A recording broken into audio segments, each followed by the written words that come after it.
Welcome to our new series, The Big Four, What's Breaking Marriages Today. We're kicking things off with one of the sneakiest landmines in marriage, unmet expectations. You know, the ones that sound like you should have known, but you never actually really said it out loud. If you've ever felt disappointed, frustrated, or convinced your spouse is a part-time mind reader, then this episode's for you. 1, 2, 3, 4. Welcome to Imperfectly Married, the podcast, where real talk meets real marriage. We're Michael and Heather. 26 years in and still figuring it out. No filters, no fluff. Just real love. Real life. And a whole lot of grace. Amen. All right, here we are. This is so exciting. Jeez. We are entering into our very first series. That's a big deal. It is a big deal. I feel like that's a big step in a podcast is like you have enough that, okay, here we go. We're going to get into some big topics. Yeah, we're going to get into the nitty gritty. So right. I'm super excited. Okay. So we're going to be talking about like the big four. Oh, man. What are the biggest like pitfalls, the biggest struggles, the biggest kind of like chinks in the armor, I guess you could say, of marriage. And so this is a big topic because unfortunately I've fallen prey to this one. Okay. This one is all about unmet expectations. All right. So this one's a real deal. This one is the real deal. And I think that the unmet expectations is so challenging because it hits deep, because what it is it's like you're kind of like anticipating the other person in your life to be a mind reader. And I would say that unmet expectations can kind of permeate every relationship. Every single one. So I would just encourage our listeners and everyone else and ourselves to kind of just even examine all of our relationships, even the ones with our kids. Oh my gosh, unmet expectations with the kids. Yeah, don't they know they need to be perfect? Yeah, right. So I'm really excited about this topic because this is one of the areas that I think that I've probably grown the most in our relationship, because I completely expected you to always read my mind and for you just to know. And I just remember early on in our marriage that I would come home, or you would come home, and I would be like so ready to see you. And like you've had a hard day, or like you had like all these things kind of like coming at you. Totally. And there would be so many times that I would be like, and then it's like you just feel deflated because I had anticipated you to respond a certain way, to ask me how my day was, or for you just to even just do a loving action. And those things don't always come. And really, I didn't communicate to you early on, especially what I needed from you in those moments, in the little things. And I think for me, it was more the littler things in our relationship that were those unmet expectations, as opposed to the huge things that I needed. Yeah, the big things. Yeah. And what's interesting about unmet expectations is it's usually the ones that are unsaid. Right. Oh, yeah. It always connects. Like usually the unmet expectations are the things that the other person in the relationship doesn't know. And it doesn't mean that the expectations are bad or unrealistic. They're just unknown. And I know this particular topic can literally touches, I think, every relationship. I think, and what I mean by that is not just the different types of relationship. I think every relationship out there, like you said, has had this time or this scenario happen where, why don't you feel the same way I feel? Or why didn't you respond the way that I think you would have responded? Or why didn't you know that I would feel like that? I mean, go back to the early parts of our marriage where we were living in a travel trailer, right? Oh, God. We were at the carnival. Yes, everyone, we worked at a carnival. And I had an expectation. I had an expectation that you were going to do certain things in the house while I was gone working, and that I would come home and it's like, I thought that we were going to do that. I thought that And dinner was going to be ready. Oh, yeah. The house was going to be clean. The kids were going to be standing there in their perfect pose. like the whole thing, right? No, it's how true. many years did we go by that even, I mean, we had struggle and conflict pretty early because of that, because I'm not good at hiding. I have a facial problem. You kind of do. I kind of give it away with the scowl, the scowl kind of, and so we had early conflict in this. And it's interesting about unmet expectations is that the way that I felt sometimes was I didn't feel good about or confident in bringing them up because I was unsure if it was realistic or unrealistic, right? Is what I'm asking for kind of jerky, or does this align? Or because it's like you don't want to have conflict, like especially in your marriage. And so you feel like if you talk these things through, which you absolutely should, I know for me it was scary. And I mean, still is. I mean, absolutely still is. Like, is what I'm asking okay? Yeah. I think what's interesting is that it's like the expectations, especially for us early on, most of it was shaped by our upbringing. Oh, 100%. And for you, you had the expectation that, the wife does a lot of the chores, a lot of the household things. And then the man takes care of, the yard and like the cars and that kind of stuff. Totally. 100%. And it was hard for me because I came from a divorced family into where it's like I didn't see any gender roles. And so I didn't see those types of things. So I remember you bringing this up to me and I was like, wait, what? And it was so challenging for me because I didn't have that kind of same context. And so I think a lot of the times with early on in marriage, I think a lot of the unmet expectations are those things that are shaped by your upbringing and by the things that you've seen, the things that you've witnessed and in your own home. And that's why sometimes they say that the first 2 years of marriage is often the most challenging because you're bringing two individuals together that have all of this pre-existing singleness or, you're living at your parents' house. A lot of things are done for you, or you're coming in with your own idea of the way that things should go. And so I think that that's a big challenge. And really what happens is you assume that the other person knows or understands or has the same idea as you. Right. And that's where, our last episode was all about communication. And I think that as we kind of go through these big four, we're going to see that the root of everything always comes back to communication. Honestly. And I think that one of the interesting things is that I think that a lot of times in unmet expectations, it almost in a way silences us because we're afraid to share maybe what we envisioned life to be. Absolutely. or I just thought this would come natural to you because you love me.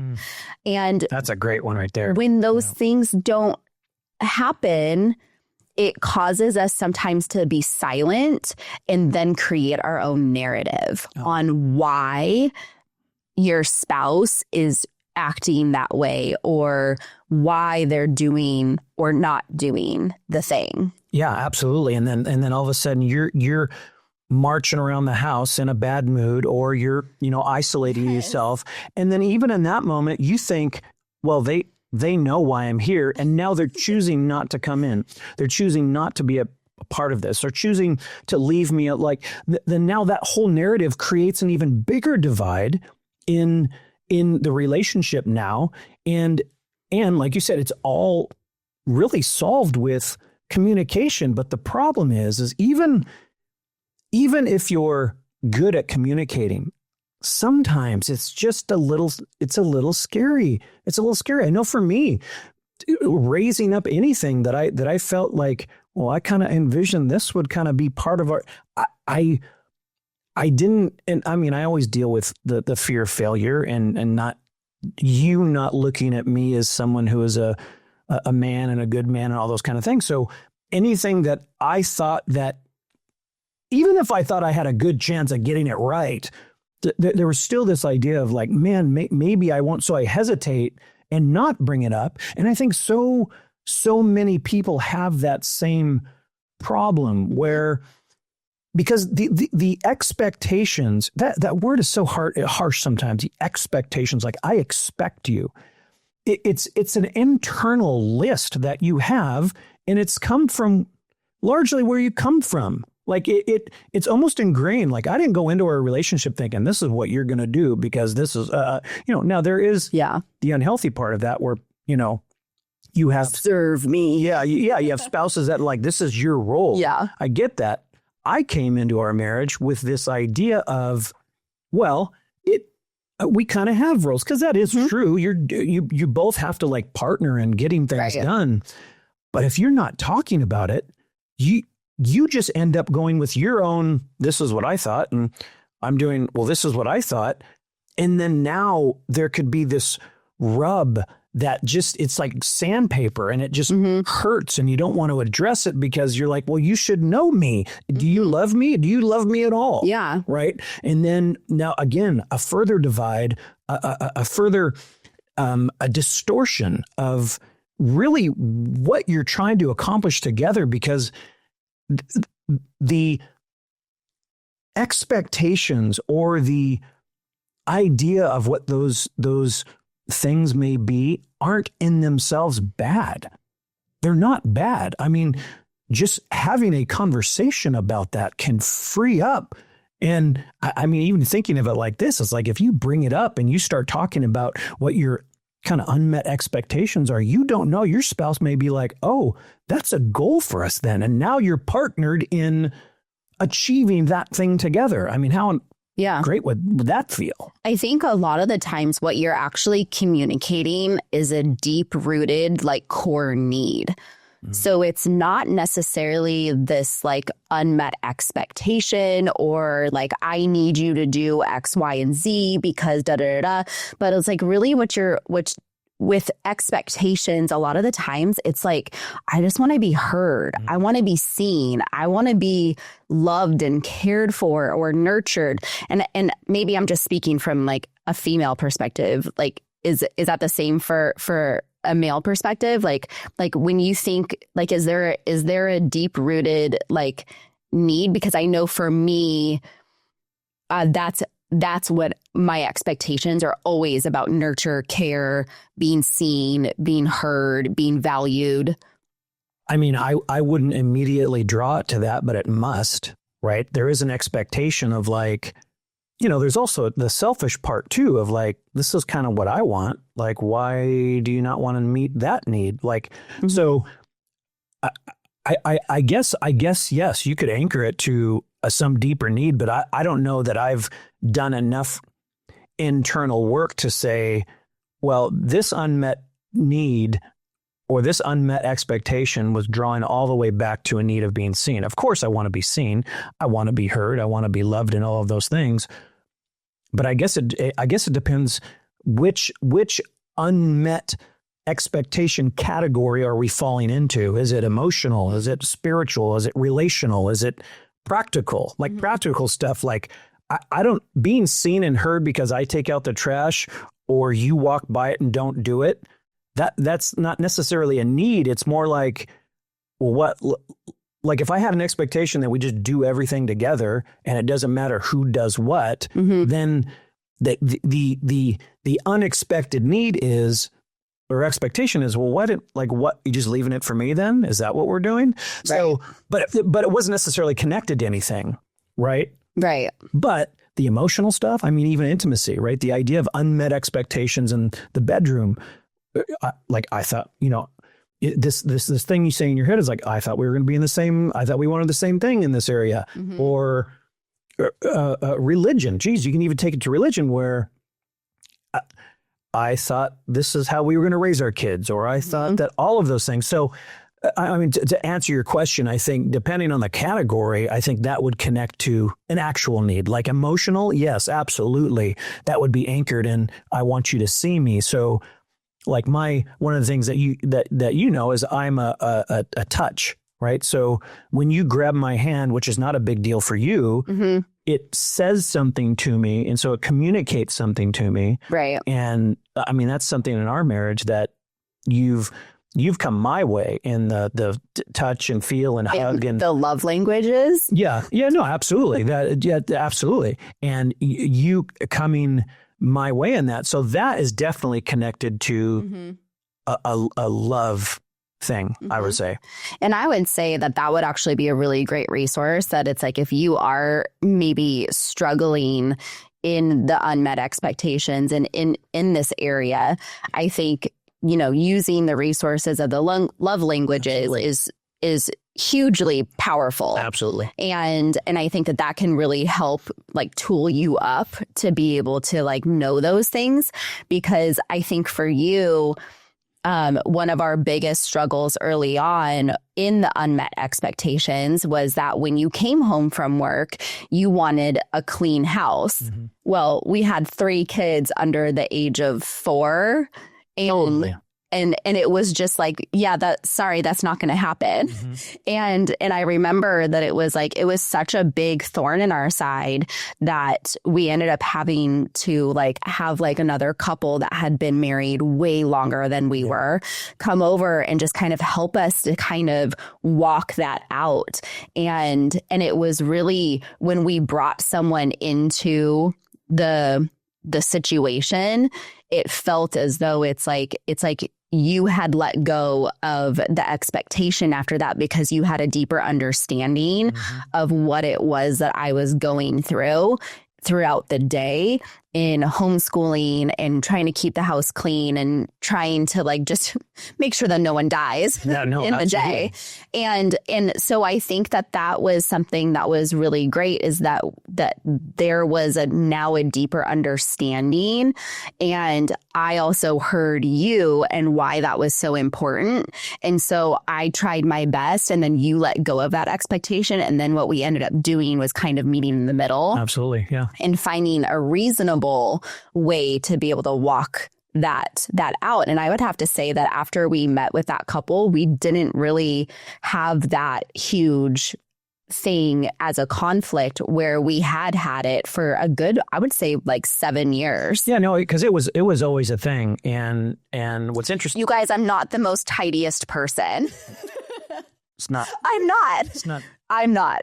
She's not, but it's if not. If you look nearly at my side of the bed versus yours, mine is for sure more cluttered and more messy. Not specifically today, but especially when you talk about that, because even the internal work, we've been together for a long time now. I even think about that because we talked about this a couple days ago, where I'm going around the house and I'm just cleaning, I'm doing stuff, and that has always been an indicator to you, especially later in our marriage, that there's something going on with me. Like it's I have loops open that I need to have closed, and I think about, even as you brought it up today, I think about how that made me feel when I would come home after a hard day and the house wouldn't be clean.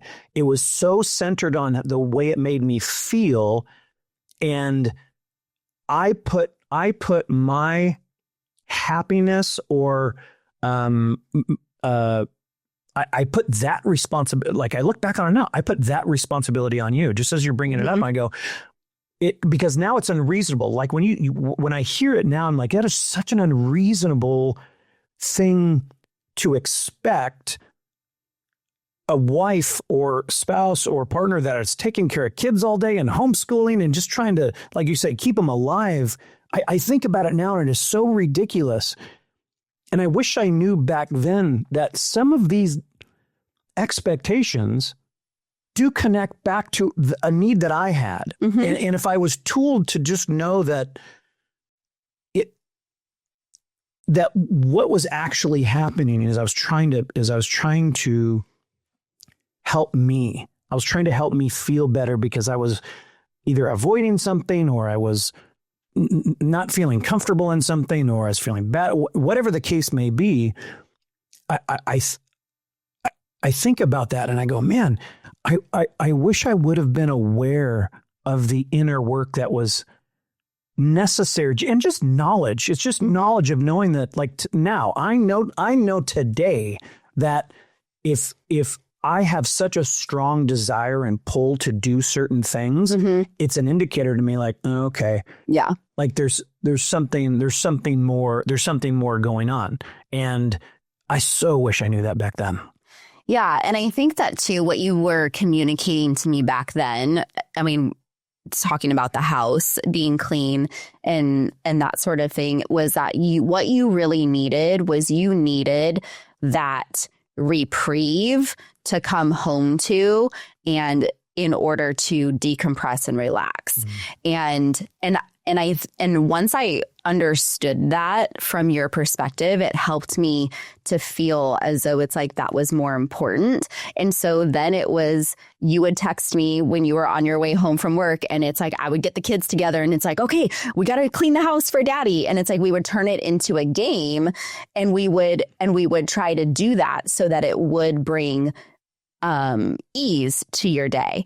But it was only after communication did I know that that was an expectation. Now, sometimes like the expectation can be potentially unrealistic, but then that's where it's like that communication kind of comes in so key, because what you're doing is you're communicating a desire and a need, and then it's on the other spouse to kind of not combat that, but it's like, let's dialogue that out. Because what was really more important was the fact that it's like your home was a safe place and you were having a stressful job at the time. And so it's like that stressful job was putting pressure on you, and you just needed to feel safe and have a welcoming place to come to. Yeah. Absolutely. And if I can do anything to be able to provide that or lean a little bit more into that to help you, then that's my job and my duty as a wife, to be able to see what can I do in order to help this area. Yeah. And I think with a spouse that has a capacity to be able to do that. I mean, I think about those marriages that are just literally just trying to make it through the day, and to think that now I have to give more so that you get your needs met.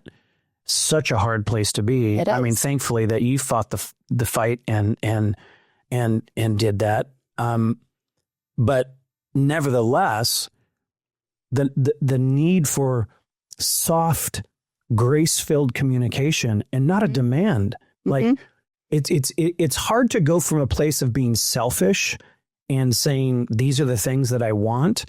It's hard to have a good conversation coming from that place.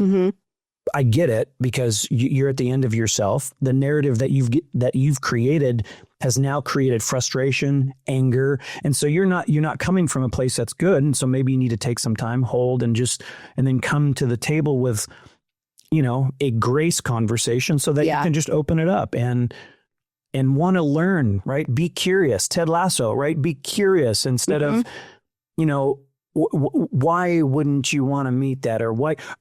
Now, it is ridiculous that you go back then that I couldn't compute in my head that this wasn't a reasonable thing to expect.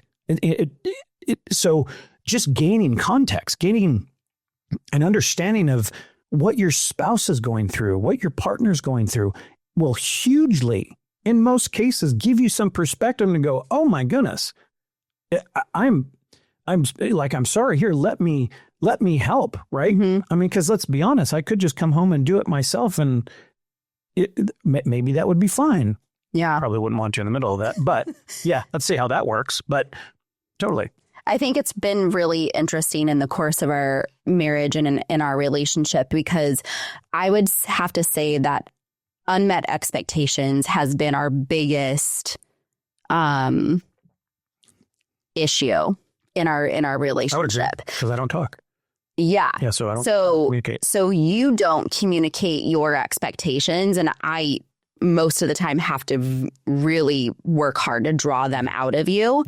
And then when I have, so we've gone through times of our relationship of where I have felt that it's like there's a lack of like attention or need or some sort of like just a little doting. And so, because my love language is gifts. And so it's like, I've always been very much like, it's just my childhood. Like my dad, every time that it's like I did something great, he would buy me something. Like my grandparents, everyone, Absolutely. everyone just. Whole family's like that. Yeah, my whole entire family is like that. And so I learned at a young age that that is what equaled love and care and nurture and being seen. And so early on in our marriage, it's like I would just hold on to so much resentment towards you because I was like, but doesn't he know that that's what you do when you love someone? Yeah. And it was because that's what I had been shown and that's what I had learned and that's what I had been taught at such a young age that that's what you did. And so I can remember that early on in our relationship, I would just like you would come home from even 7-Eleven and I'd be like, he didn't buy me a Snickers bar. Kit Kat, come on. Well, it depended on the day. Okay. All right. And but it was like that was like a big thing for me to where it's like then what I started doing is I would go, okay, if you're gonna go to 7-Eleven, I need a Kit Kat or a Snickers or something just so that I can know that you thought of me and that you love me. And you would think that would work. The hard part is that when I would actually communicate my expectation and then the follow through wasn't there, I think that was devastating because then what it did was it would trigger my old wounds of, wow, you are not even worth the effort. You're not even worth the going out of your way for, or you weren't even on his mind. And so then. And you're saying that to yourself, not about me. Yeah, you're saying that for yourself. I'm saying that's the narrative. Like you're not worth it. Yes. For him to spend time. Exactly. Yep. And so I would then take on that new narrative that I've created because there was that missed opportunity. That I set you up for. Well, no, I mean, I set you up. No, for. that's what I'm saying. Yeah. You set me up for success, and it still didn't get accomplished. Yeah, and I think that is extremely challenging, and so I would just encourage anyone who is listening that it's like just keep plugging away and keep communicating, because I think that I had gone through periods of our relationship where it silenced me and I stopped talking to you about it. Yeah. I stopped even telling you the things that I needed or the things that I wanted in our relationship because I didn't want that disappointment, because unmet expectations can really cause a huge hole and gap in intimacy, it spills over into everything. Yes, it does. It spills over into everything because then I don't even want to be with you. Yeah. I don't want to go on a date night. Yeah. I don't want to have a conversation because I'm just going to be disappointed again. And I think that and that's a result of the narrative. Yes. That's the narrative, right? Yes. So it may not be true, but now since the narrative is there, I'm now going to apply that narrative to everything that we're going to do. And then that's the filter by which you see the relationship and the filter through which you then gauge hope, which doesn't look very good. Yeah, because every relationship is solely based on hope. It's that hope cycle, right? It's like hope is what gets you through the tough times. And when you lose that hope and when you lose that secular pattern of disappointment, because then disappointment leads into hope, and then hope is what kind of pushes you through and pushes you into the next phase of your relationship. And when you lose that hope, it can be devastating to a relationship. So what would you say to a person who says, yeah, I have a lot of unmet expectations? What would you encourage them, their first step? Well, the first step is asking, are you expecting your spouse or significant other to be reading your mind? Have you communicated that? And if you have communicated that, your needs and your desires, have you communicated the why behind it?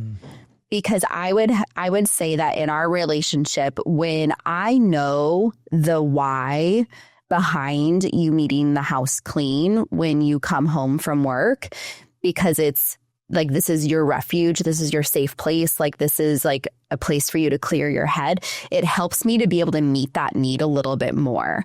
And so when you know that your significant other is actually going to struggle if that need isn't met. Yeah, it makes it a bit different. It does. Yeah. It helps there to be that motivation to do it. Yeah. And so I would say, first off, you just have to sit back and you have to ask yourself, am I expecting my spouse to be a mind reader? Yeah.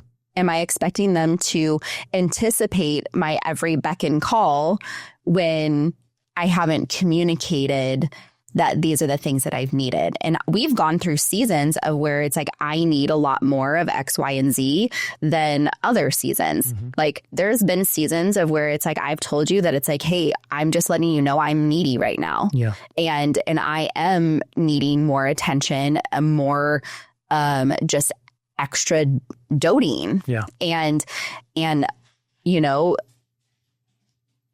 I would have to say that sometimes those things are met, and when they're met in a deficit, it's exponentially greater. Like if my needs are being met like just on a regular basis, it doesn't fill that cup as much as when I'm in a deficit. The littlest thing can just be exorbitant.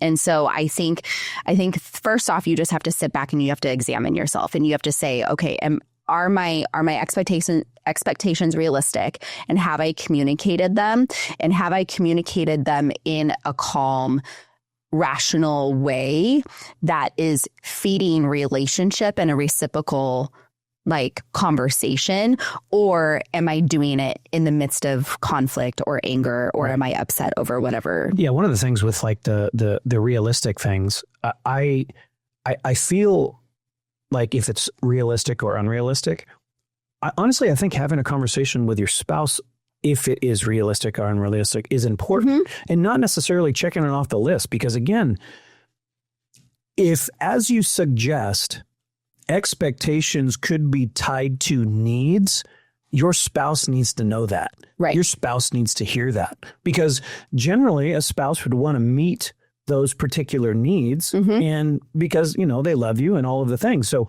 I think even when you are examining yourselves in a healthy way, examine yourself, be kind to yourself. Maybe don't do it in the midst, like you said, don't do it in the midst of craziness or on the backside of an argument, or, you know, you just walk through the dirty house or whatever.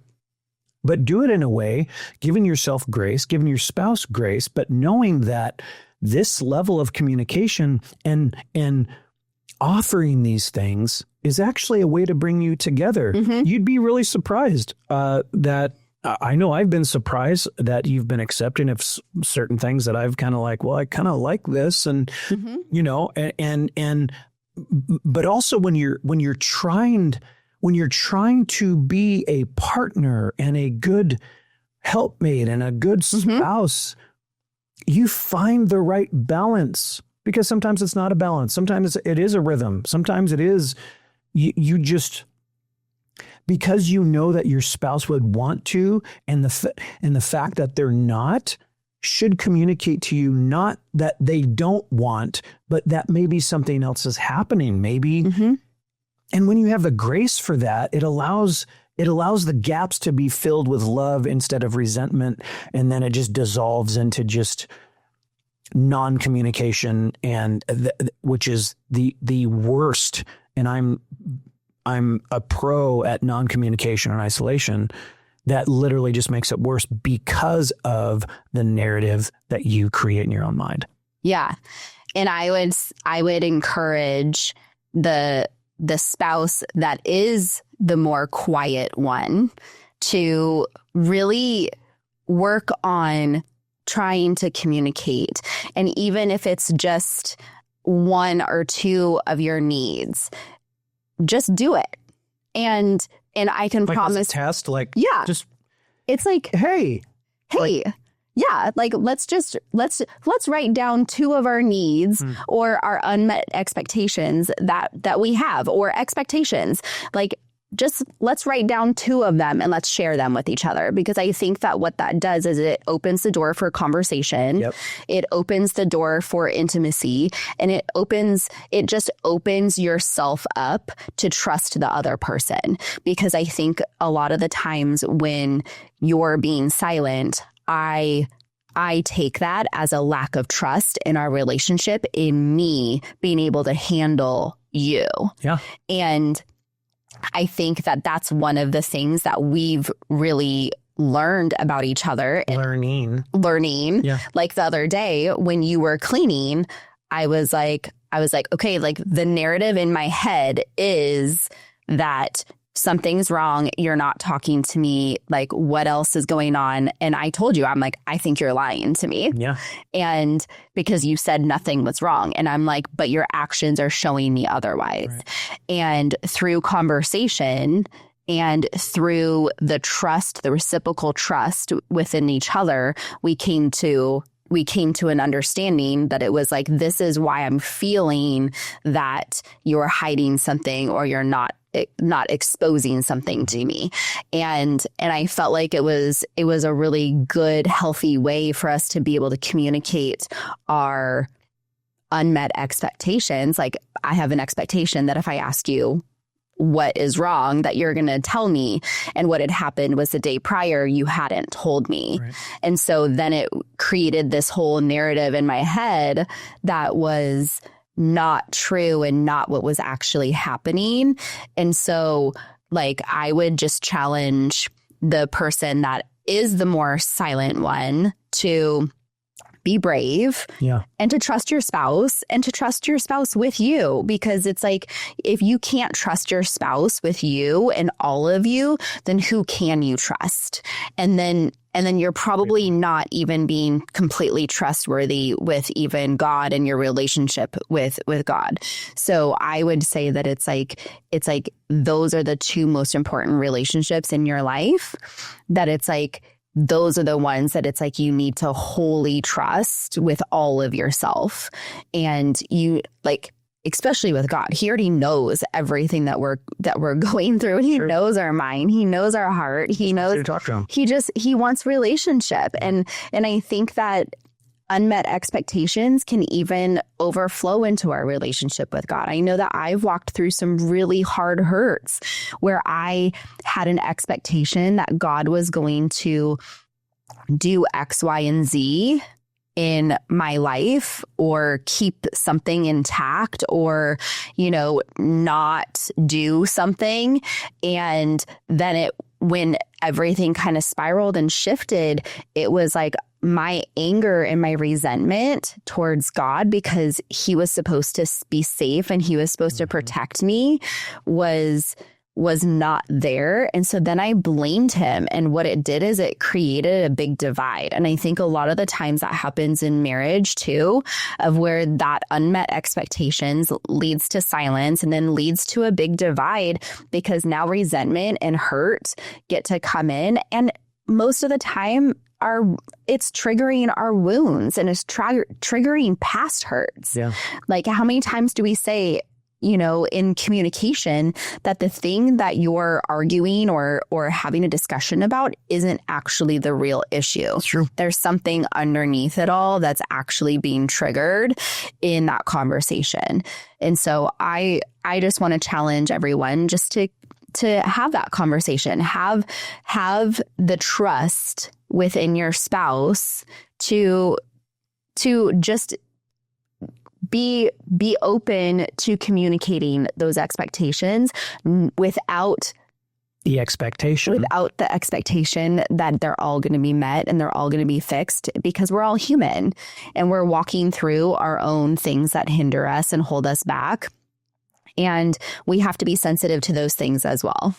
And, one thing I wanted to say too was unmet expectations, they continue to grow.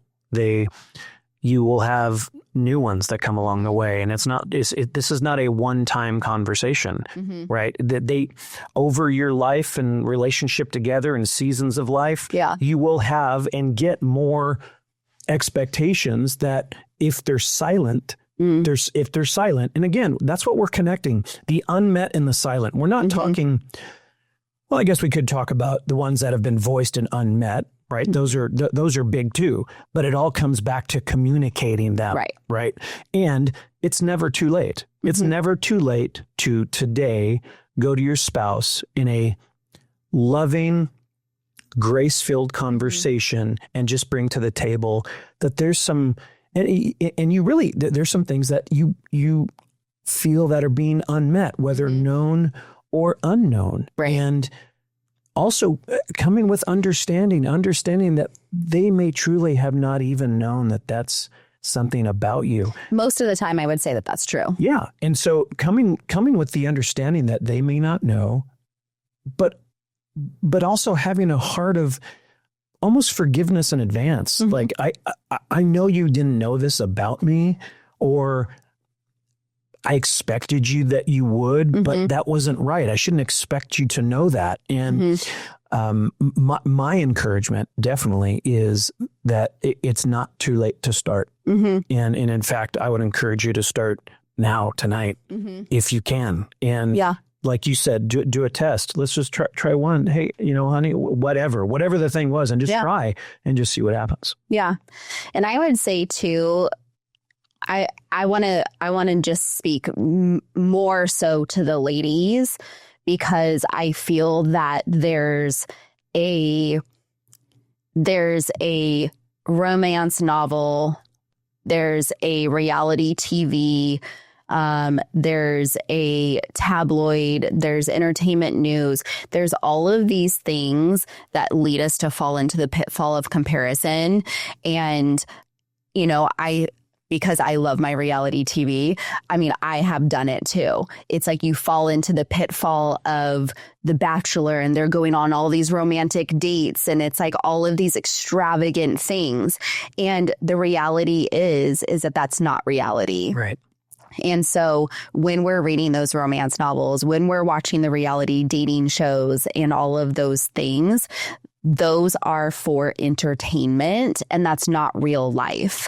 So I would just warn any woman out there that's maybe watching those often to not put the comparison, and then that's leading to those unmet expectations, or that's part of your narrative now. Yes. Like, see, I knew it. Everybody else gets it. Everyone else has that, and now I'm lacking.